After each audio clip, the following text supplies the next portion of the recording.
warahmatullahi wabarakatuh. Bismillahi alhamdulillah.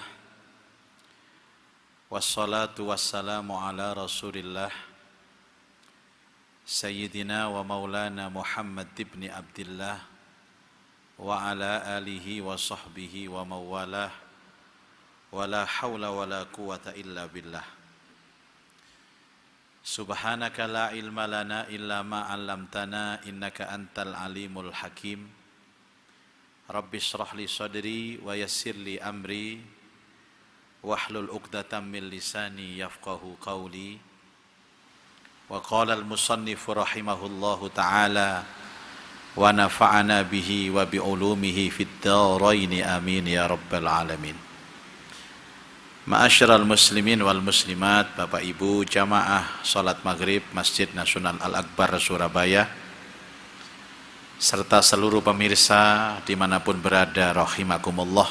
Alhamdulillah, malam ini atas takdir Allah, atas izin Allah, kita semua dapat hadir kembali melaksanakan sholat berjamaah serta mengaji tentang kitab Nashaikhul Ibad karangan Imam An-Nawawi. Mudah-mudahan kehadiran kita ini menjadi pintu hidayah untuk kita semua dan nantinya kita mendapatkan ilmu yang manfaat. Al-Fatihah. A'udzubillahi minasyaitonirrajim. Bismillahirrahmanirrahim. Alhamdulillah rabbil alamin arrahmanirrahim maliki yaumiddin. Iyyaka na'budu wa iyyaka nasta'in ihdinas siratal mustaqim. Shiratal ladzina an'amta 'alaihim ghairil maghdubi 'alaihim waladdallin amin. Kita akan melanjutkan di maqalah yang ke-45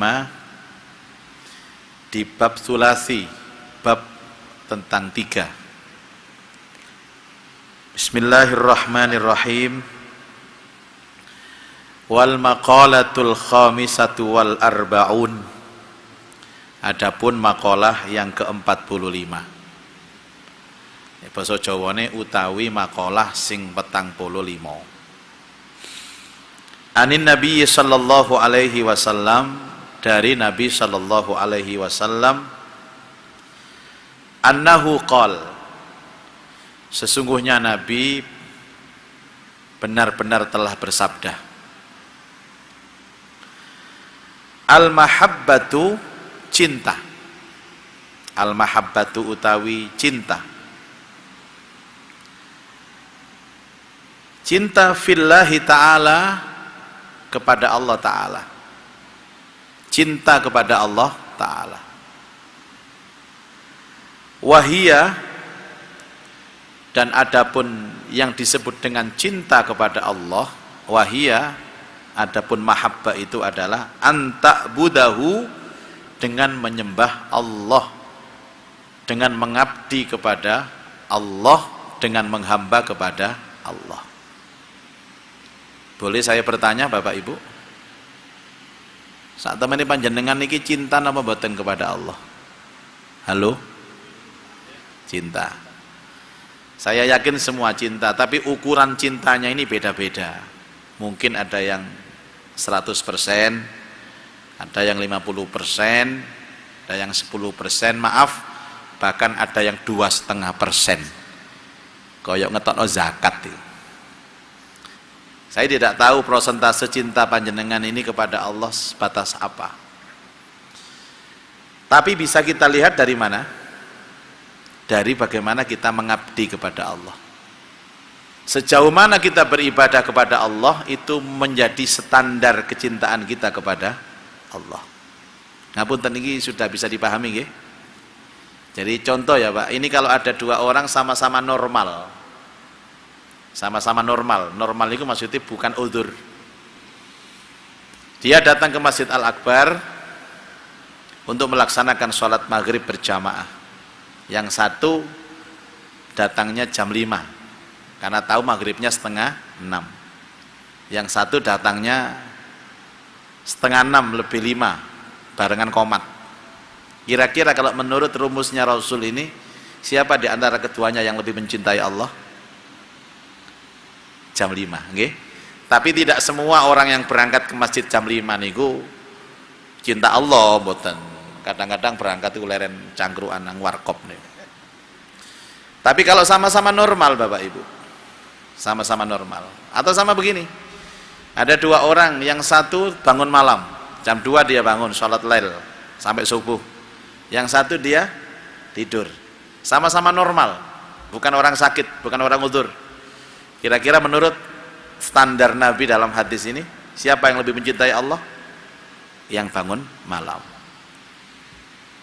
Itulah Bapak Ibu, mudah sekali kita mengukur daya mahabbah kita kepada Allah, itu mudah. Sejauh mana ketaatan kita dalam penghambaan kepada Allah, disitulah standar cinta kita kepada Allah. Ono wong lanang seneng wedok balak-balik I love you. Jadi sing wedok lah agak tunggale ngono, liyane ya iso. Tapi yang satunya, Dek, apa transferannya sudah masuk? Wah. Nah, itu cinta namanya, Pak. Tunjukkan kepada Allah kalau kita cinta, dan standar cinta itu apa? Anta budahu, dengan mengabdi dan menghamba kepada Allah.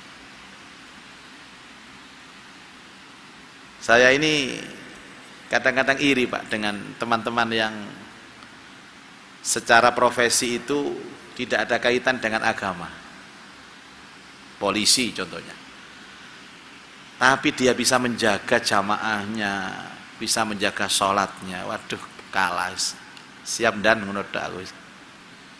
Padahal dia polisi yang sesungguhnya tugasnya itu syarat dengan kesibukan untuk jaga keamanan di luar. Tapi kalau ke masjid ngalang-alai imami, imam ini kan datangnya kan telat, Pak. Nek gak komat gak teko imami. Tapi polisi ini datang lebih awal, luar biasa. Salut untuk Anda.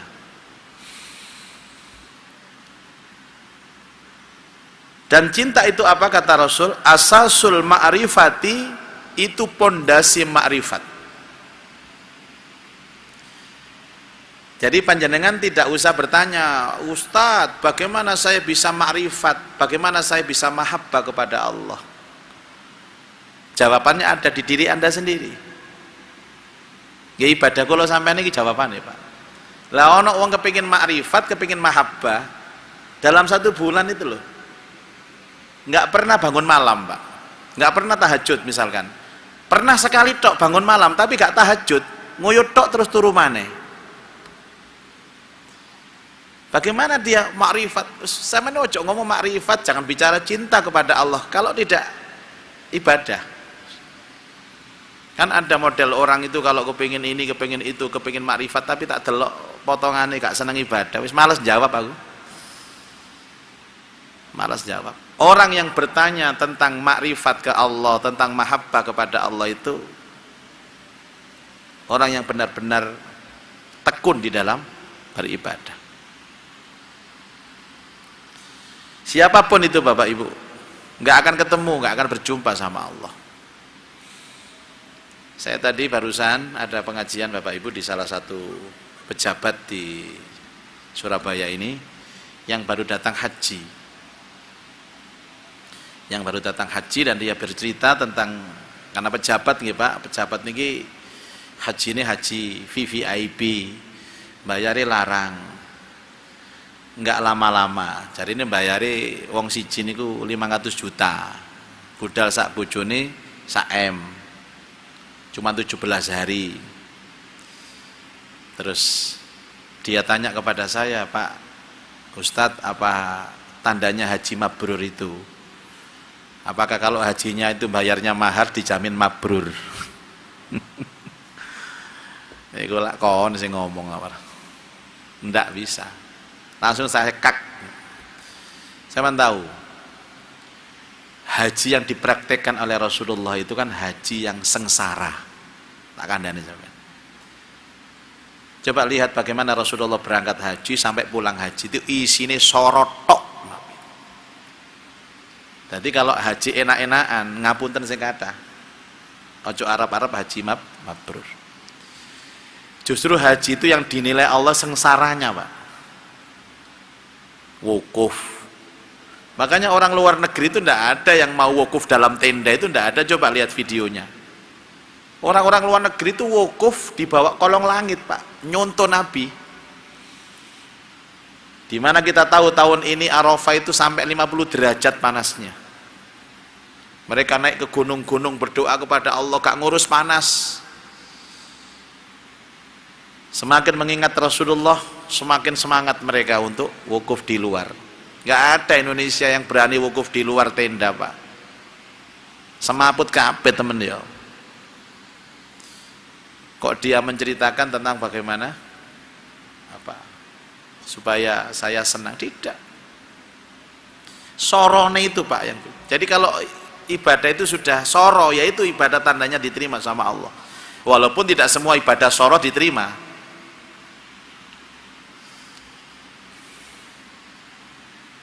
Kok enak-enakan? Nggak ada enak-enakan. Dijamin diterima itu nggak ada enak-enakan, Bapak Ibu. Dulu kalau melihat ibadahnya orang dulu, hajinya orang dulu, Masya Allah. Bisa jadi mereka yang haji reguler, yang soro, yang maktabnya jauh, ya sampai telat-telat makan, itu justru mereka ini yang mendapatkan kemuliaan haji. Pokoknya kalau ada urusan-urusan yang itu, Pak, itu mesti soro-soro. Wong soro mesti.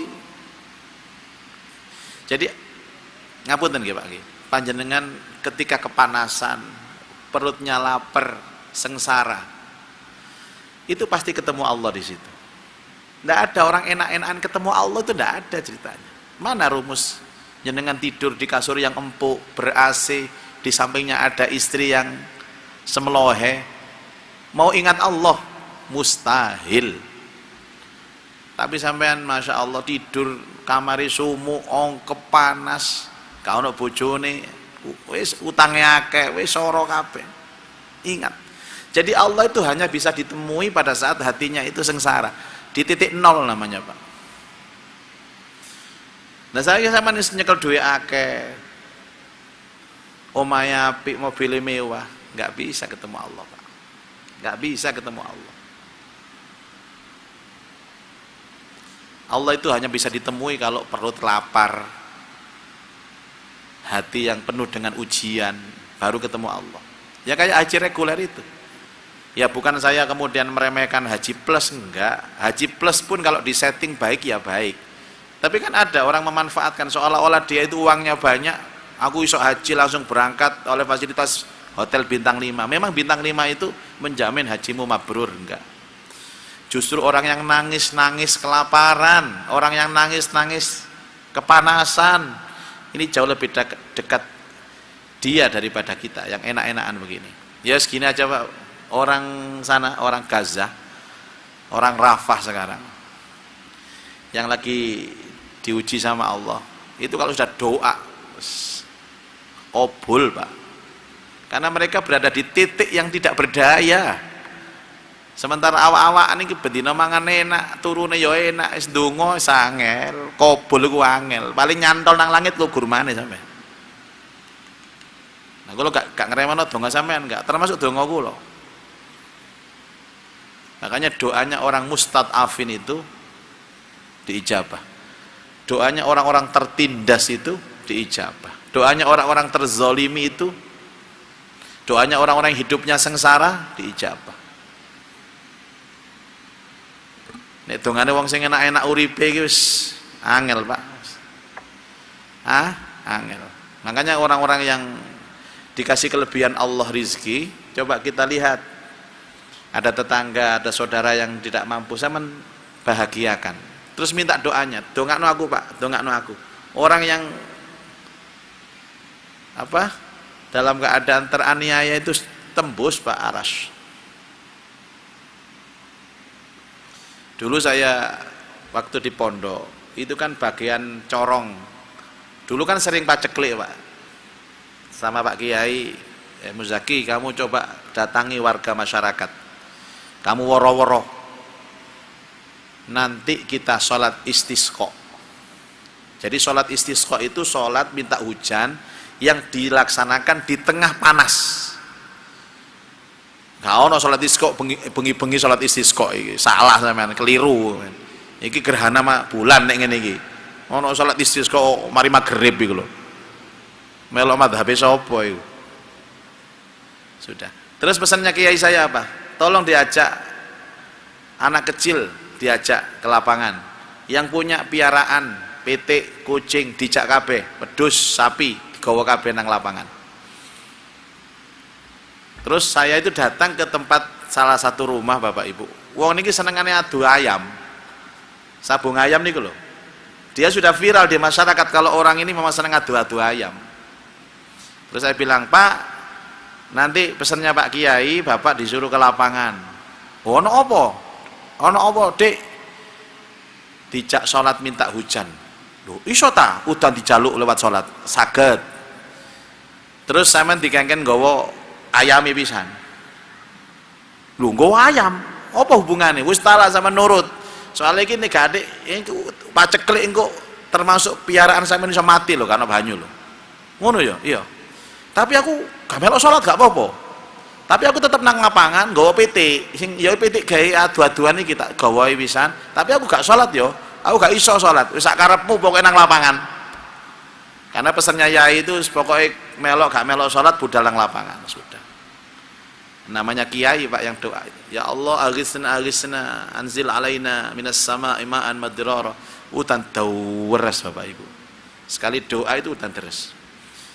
Terus wong sing gak sholat mang sing nggawa ayam mau Pak takon, "Loh kok bisa ya Pak Yai?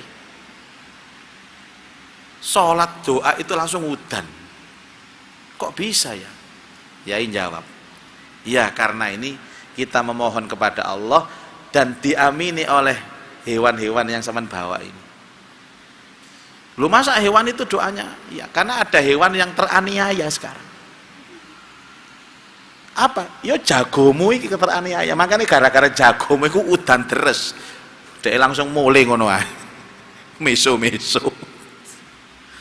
Ayam ini kan ayam teraniaya, Pak.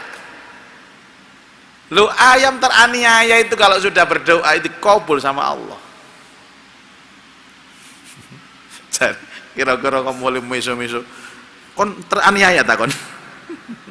Jarane petok-petok iyo. Kon sing menganiaya. Jadi kiai itu kalau pada saat itu masih bisa bergurau dengan jamaah. Ini pasti ada orang yang hatinya tersakiti, hidupnya sengsara, yang mereka dijamin oleh Allah kalau berdoa diijabah.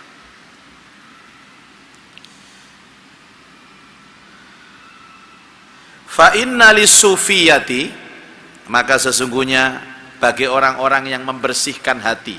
Sufiyah itu sufi. Jadi ahli tasawuf. Sufi itu artinya mereka yang melakukan perjalanan hidup dengan mensucikan hati, sudah mulai mensucikan hati. Bagi mereka penganut sufi, orang-orang yang membersihkan hati, kalau bahasa kita sekarang ya tazkiyatun nufus. Sama nek gak gelem ngomong sufi ya tazkiyatun nufus padha ae. Ini kan hanya bahasa, Pak. Ini bahasanya orang dulu. Sufi. Mungkin Bapak Ibu terkenal ada namanya Jalaluddin Rumi, itu penganut sufi. Orang kalau sudah penganut sufi itu tidak iso mangkel Bapak Ibu. Tidak bisa marah dia karena hatinya bersih. Tidak mungkin sombong, tidak mungkin takabur, tidak mungkin iri dengki, itu orang sufi. Dan itu perlu dilatih. Gak seneng gemerlap dunia ini, gak seneng. Orang-orang sufi itu dia lebih senang menyendiri daripada di keramaian. Orangnya ahli sufi itu gak senang dengan pujian, gak senang dengan gemerlap dunia ini. Iki ono ahli sufi tapi mobilnya mewah. Ahli sufi main tiktokan. Ya kalau ada orang yang masih mau tiktok, mau sosmed, mau facebook, mau instagram, mau kiai-kiai sing ngunggah-ngunggah status di sosial media, ya durung sufi, Pak. Mungkin sufinya bukan sufi, suka film atau apa mungkin terjemahannya itu. Ini adalah ahli sufi, ini adalah waliullah, tapi ngunggah status saya sampean. Sufi itu nggak nampak Pak, sufi itu di belakang layar. Makanya koyo kula niki kesorot layar terus ngene iki ya gak sufi. Supri ya. Enten Mas Supri nggih. Bagi orang-orang sufi salasa marotib, ada 3 tingkatan untuk mencapai makrifat kepada Allah. Dan tingkatan ini pada tangga Bapak Ibu, sehingga harus diatur fasenya. Nggak mungkin dia naik ke tangga ketiga sebelum dia tangga kedua dan pertama. Apa itu? Syariatun, satu syariat. Wahia indahum ibadatullahi ta'ala. Dan syariat itu bagi mereka penganut sufi adalah yang pertama kali, yakni ibadah kepada Allah. Jadi kalau ada orang pengamal sufi Bapak Ibu, itu ibadahnya harus benar, syariatnya harus benar. Syariat ini lah sudah nampak Pak. Sekarang tanya kepada saya, apakah ada perkara syariat yang belum diajarkan Rasul, yang belum dicontohkan Rasul? Sampeyan ngomong, ono enggak? Makanya kalau ada sufi ngarang sendiri Pak, saya adalah sufi, hati saya sudah bersih, langsung nyambung ke Allah, maka saya diperbolehkan sholat duhur itu hanya 1 rakaat. Tidak mungkin Bapak Ibu. Ini menjawab ya Pak, menjawab Bu. Kalau ada yang aneh-aneh dalam tingkah laku ibadah, ojo dimeloki wis. Milih amane ae sampean. Milih aman, milih amane. Dan biasanya itu fitnahnya besar Bapak Ibu. Saya pernah cerita di majelis ini juga, ada teman saya buka restoran, larisnya luar biasa.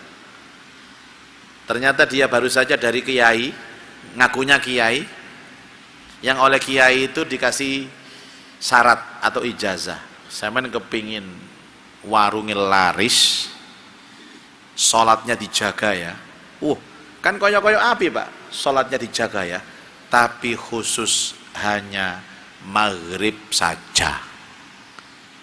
Liyane ojo sholat, maghrib itu jogol. Loh dia kan diamalkan Pak, sholatnya maghrib tok. Laris, cerita nang koncone. Wih Mas, iki luar biasa, kiai jos iki Mas. Iki langsung pusat iki ketokane ngono. Aku mari teko kono dikon salat maghrib tok iki lho, selaris. Terus kon tahu nyoba ambek isya ngono. Tahu tak coba isya ambek subuh, sepi. Oh, berarti maghrib tok. Padahal dia merusak Bapak Ibu.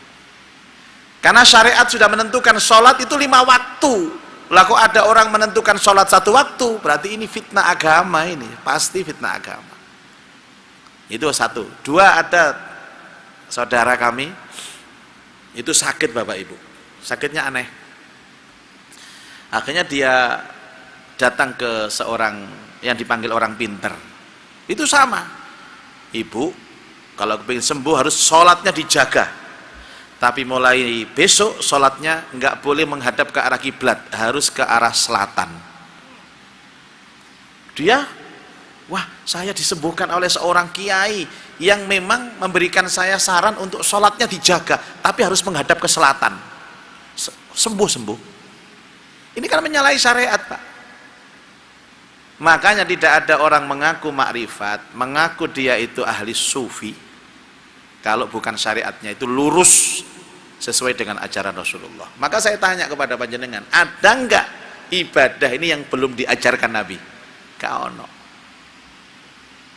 Makanya kalau ada orang ibadah keluar dari ajaran Nabi ya bukan sufi Bapak Ibu. Sholat hanya mengambil 1 waktu, sholat bukan menghadap ke arah kiblat tapi menghadap ke arah selatan dan lain-lain. Bapak Ibu, hukum belajar ilmu syariat ini wajib, fardu ain. Jangan ditinggalkan Pak, jangan ditinggalkan. Bagaimana wudhu yang benar, bagaimana sholat yang benar, rukunnya, wajibnya, sunnahnya, semuanya dipelajari. Nek mboten ngonten keblinger Bapak Ibu, keblinger. Semua telah dijelaskan lengkap sama Nabi. Li'annaha, sesungguhnya ibadah kepada Allah itu al-maksudatu, yang dimaksud, yang dituju minas syariati, dari syariat, allati hiya indal fuqaha, yang syariat tersebut sudah dijelaskan oleh para pakar fikih. Kita kan punya pakar fikih Bapak Ibu, tanya kepada dia, ini hukumnya apa Ustadz, hukumnya apa Kiai. Al-ahkamul lati bayyanahallahu ta'ala lana, yaitu hukum-hukum yang telah dijelaskan Allah kepada kami semuanya. Makanya standar kebenaran ya standar syariat. Kalau ini kita harus yakin Bapak Ibu, harus yakin dan harus sepakat bahwa syariat itu nomor satu. Ada seorang kiai bilang, saya ini karena ilmu saya sudah di atas rata-rata, dan saya sudah pernah menembus sampai ke langit ketujuh, ngono ku sing ngrungokno ndelomong ae.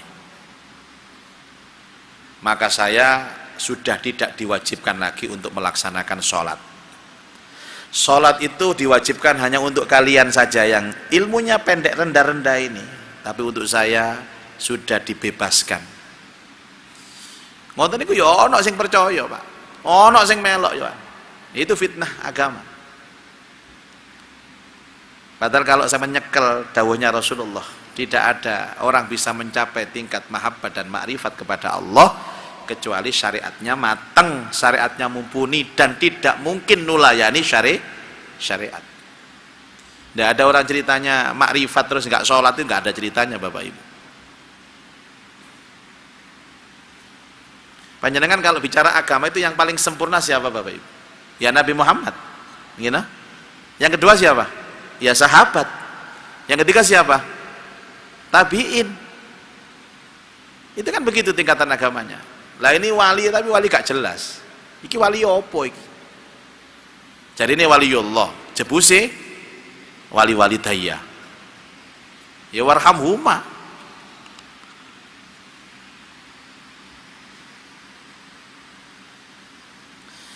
Saya begini Pak, kan saya ditegur sama orang. Karena saya dilapori oleh santri. Pak niki enten ulama, enten kiai jos niki Pak. Ndonga langsung tokcer. Tapi memang dia itu sudah tingkatan tinggi, jadi dia tidak pernah sholat. Katanya sudah dibebaskan dari sholat. Masya Allah, tinggalkan Mas, tinggalkan dia Mas, sudah. Tapi mantep, dongane mantep, gak peduli. Yang jaga agama kita itu syariat, yang jaga agama kita itu hukum Allah, dan itu sudah dijelentrehkan Nabi lengkap. Coba ditambah-tambahi mana? Ojo dikarang-karang mana. Gak sholat berarti kan meninggalkan perintah Allah. 3 kali sengaja fakot kafar, dia telah kafir. Siapapun dia, mbok rambutnya gondrong, mbok rambutnya pelontos, gak ngurus. Ini mboten ngoten Pak, nggih rusak. Maka fitnah terbesar akhir zaman itu adalah fitnah agama. Nggih kula saged mbujuki jamaah kula. Sama derek kula mawon insyaallah selamat sampean. Selamat, melak aku selamat. Engko nek mati kok insyaallah gak ono pertanyaan kubur sampean. Tak jamin. Soalnya mungkar nakir iku ambek aku plek. Plek ambek aku mungkar nakir iku. Dadi sampean engko bebas. Masya Allah Bapak Ibu. Lah napa gunane Nabi diutus niku Pak? Apa gunanya Nabi diutus? Al yauma akmaltu lakum dinakum wa atmamtu alaikum ni'mati wa raditu lakumul Islam madinah. Al-Maidah ayat 3. Hari ini aku sempurnakan agama ini untukmu, aku sempurnakan nikmatmu kepadamu, dan aku ridho Islam menjadi agamamu. Sudah, semua telah selesai disampaikan Nabi Pak. Gak ono ajaran sebaik ajaran Rasul sallallahu alaihi wasallam. Niki jenenge syariat. Wa tariqatun lana, yang kedua adalah jalan kami. Bapak Ibu, orang ini kan seperti saya, panjenengan ini lah dianggap orang awam apa orang alim. Sama ngaku awam apa alim? Wis jujur-jujuran ae. Awam nggih. Karena kita mengaku awam, kita mau ngaji, Pak. Berarti sampean butuh pembimbing, butuh mursyid, butuh guru. Nah, guru itu adalah bagian dari thariqah. Guru yang bersanad, baik guru dalam hal ilmu syariat maupun guru dalam ilmu ruh. Orang sering mengatakan murabbi ruhina, pembimbing ruh kami. Monggo sampean pados guru sing tepak. Tapi saya ingatkan, dimanapun panjenengan berada, kalau ketemu guru, lihat syariatnya dulu, Pak. Lihat ibadahnya dulu, lihat sholatnya dulu. Jangan keblinger dengan statement-statement yang nggak masuk akal itu. Makanya ada istilah mursyid. Apa mursyid itu, Pak? Mursyid itu pembimbing. Kalau haji ada pembimbing, umroh ada pembimbing. Kalau ada pembimbing kan tenang, Pak. Kita itu kalau ada yang bimbing enak, ibarat orang buta itu ada yang nonton. Ini lo jegelongan aja diriwati, ini undak-undakan, hati-hati. Dan guru ini pasti ada. Guru ini pasti ada. Jenengan padosi. Di samping madosi nggih sampean ndonga nang Allah. Kados Nabi Musa niku lho, Pak. Nabi Musa niku kurang pinter napa sampean? Halo. Nabi Musa kurang pinter napa sih? Wong nabi lho, Pak. Dan dia mengatakan kepada Allah, ya Allah, kira-kira tidak ada orang yang paling paham tentang kehidupan kecuali saya. Karenanya engkau mengangkat saya sebagai seorang nabi. Jarinya Allah, engkau diisik Musa, coba dabrus kon. Ada hambaku yang punya ilmu jauh di atas engkau. Kaget, lu sinten ya Allah? Ono wangi, golek ono. Iki alamate. Fawajada abdan min ibadina atainahu rahmatan min indina wa 'allamnahu min ladunna ilma. Yaitu hambaku yang telah aku berikan rahmat kepada dia dan aku berikan dia ilmu ladunni, ilmu yang tidak pakai proses belajar. Tidak ada namanya kecuali ada beberapa ulama tafsir mengatakan namanya Nabi Khodir atau Nabi Khidir. Dicari itu guru. Padahal syariat Nabi Musa sudah sempurna sebagai seorang nabi, tapi masih butuh guru spiritual yang disebut dengan pembimbing ruhnya. Ketemu Nabi Khidir. Ya zaman golek. Biasanya guru-guru seperti ini wis karep donya, Pak. Karep sosmed. Emang golek guru sing tiap hari metu nang TikTok, metu nang Facebook. Ya boleh cari guru seperti itu, tapi dia bukan guru ruh kita. Guru ruh itu nggak nampak di permukaan, Bapak Ibu. Dia mungkin pedagang biasa di pasar, dia mungkin seorang petani, atau bahkan mungkin dia seorang kuli pabrik, kuli bangunan, tapi dia punya ketajaman kepada Allah. Enten, Pak, enten. Daerah Pagesangan itu enten. Dodol liwak wong iki. Golek nang pasar, sapa dodol liwak? Sapa dodol liwak? Padahal aku yang ngarang kok. Wahia qasdullahi ta'ala bil ilmi wal amal. Thariqah ini adalah jalan menuju Allah dengan ilmu dan amal. Ingat, Pak, dengan ilmu dan amal. Makanya kadang-kadang kita ini ilmu kan nggak luas, Bapak Ibu. Kita ini ilmunya terbatas. Jadi butuh mursyid. Dan biasanya begini, ada ikatan, Bapak Ibu. Kalau ikut thariqah itu biasanya ada baiatnya. Baiat itu bukan apa, Pak, itu tujuannya supaya kita terikat. Misal kalau sudah ikut thariqat ini, kamu harus membaca istighfar sehari 1000 kali. Kamu harus puasa Senin Kemis, dan itu hukumnya wajib bagi kamu. Itu pasti ada begitu, ada ikatan baiatnya. Sebenarnya kita ini ketika sudah beragama Islam itu artinya sudah berbaiat, Bapak Ibu. Tapi ini anak thariqat itu lebih ditajamkan lagi baiatnya. Raditu billahi robba wa bil islami dina wa bi Muhammadin nabiyyan wa rasulah, itu adalah baiat. Kontelas Pak Son. Itu baiat. Tapi kalau itu lebih ditegaskan lagi. Tiap malam harus bangun sholat lail walaupun 2 rakaat. Harus bisa menjaga wudhu. Padahal itu kan ajaran Nabi semua, Pak. Cuman kadang-kadang awak dewi ini gak dibaiat, gak cocok, gak ditakke akidkan, saya berbaiat kepadamu untuk mengamalkan ini, raditu billahi robba, dan seterusnya. Sama sanggup, misalnya satu amalan torikot saja, nggak boleh batal sama sekali. Ngentut wudu, sanggup mboten? Sanggup, mboten sanggup? Gak tak terima murid berarti sampean. Gayai koyok guru ae. Saya itu pernah, Pak. Makanya katanya Nabi Khidir, kamu ndak akan mampu Musa ikut aku. Nggak akan mampu kamu. Tolonglah angkat aku jadi muridmu, wahai kekasih Allah. Angkat aku jadi muridmu. Gak mampu kau melok aku, gak mampu. Gak sabar kau melok aku. Coba dibuka Al-Kahfi yang terakhir itu, Pak. Tentang Nabi Musa mencari guru spiritual. Ketemu. Bener, Pak. Sak level Nabi Musa, yang kalau sekarang itu titelnya Nabi Musa itu profesor, doktor, burine MA, apa mana MB, MSc, terakhir WA, SMS. Itu Nabi Musa, itu masih perlu guru loh, Pak. Dan Nabi Khidir itu tidak nampak gurunya. Guru spiritual itu gak tahu muncul nang TV, Pak. Ono sing ngomong, guru spiritual saya itu Pak Muzaki. Muzaki pensenan metu nang TV kok spiritual. Ini guru syariat saya ini, Pak. Spiritual itu gak ketok. Orangnya selalu nyamar dia. Ada orangnya tapi nggak muncul dengan pakai serban begini. Kadang-kadang wong iku mek sarungan melodong-melodong kuli, tapi dia punya ketajaman kepada Allah.